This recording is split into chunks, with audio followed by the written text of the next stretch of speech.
Welcome all of you for this session. Today's topic is important, that is the binomial nomenclature. You know the concept of binomial nomenclature? The meaning is the system of nomenclature in which two terms are used to denote a species of living organism. The first one indicates the genus and the second is a specific epithet. Is the concept of binomial nomenclature. Or what's the concept of plant nomenclature?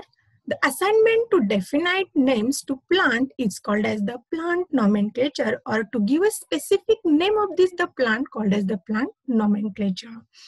The concept of IBC, International Botanical Congresses, in each every 6 years in different parts of the world formulates and adopts the principle and rules of nomenclature, or ICN and ICBN. ICN is the International Code of Nomenclature in 2011, formerly called as the International Code of Botanical Nomenclature.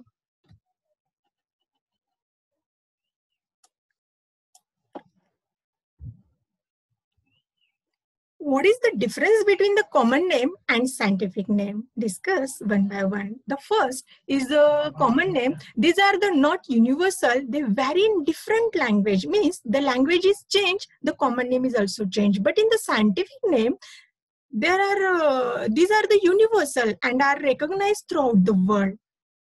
What's the second difference? They do not provide indicating a generic generic and family relationships. But in the scientific name, they provide the information regarding the relationship. What is the third difference? A well-known plants may have 100 of common names. Means the region is changed, common name is also to the change, and it's the effect of well-known plants may have the 100 of common names. But in the scientific name, a well-known plant has only one scientific name.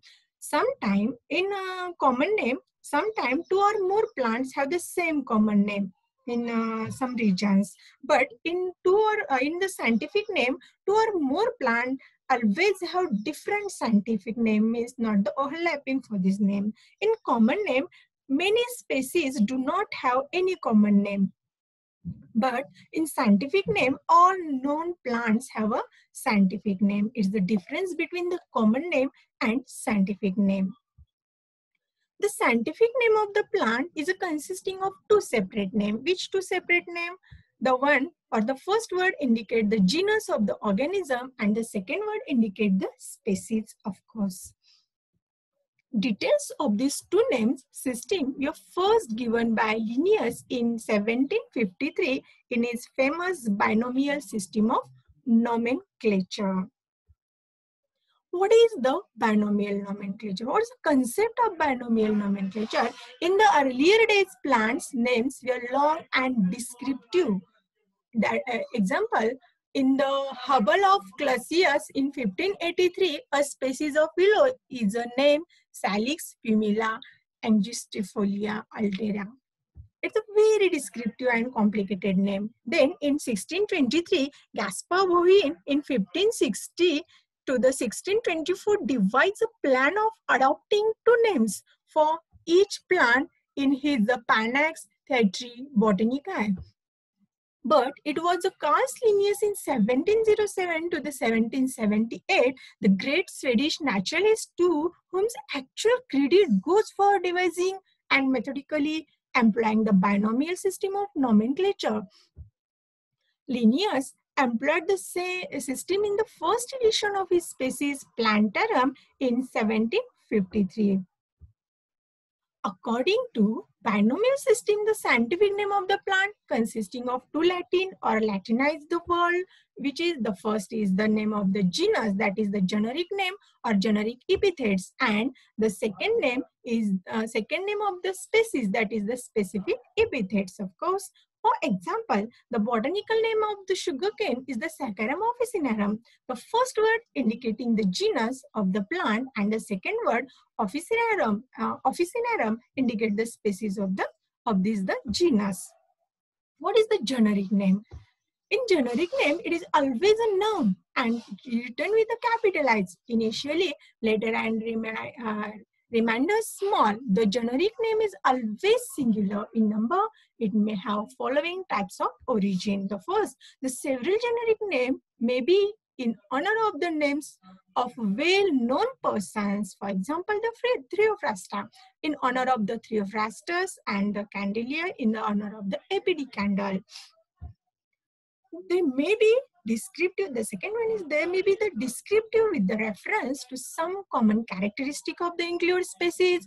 Example, the Circocarpus is the one quiet fruit, and Xanthoxylum is the yellow wood, etc. The third one is they may be of poetic or mythological origin. That is, the Theobroma is the one God's food. They may also be the Aboriginal name of the plant, example the Betula and the Quercus, which were the old Greek name of the beech and oak. What's the concept of specific epithet? Specific epithet, or all the specific epithet we return with a small initial letter. Remember, the specific epithet is often in an adjective according to Article 23 of International Code of Botanical Nomenclature. A specific epithet may be a name in honor of person, or may be derived from a geographical location, may originate from an old common name, or may be derived from the some characteristics of the plant, or it may also be named arbitrarily. What's the concept of the authority?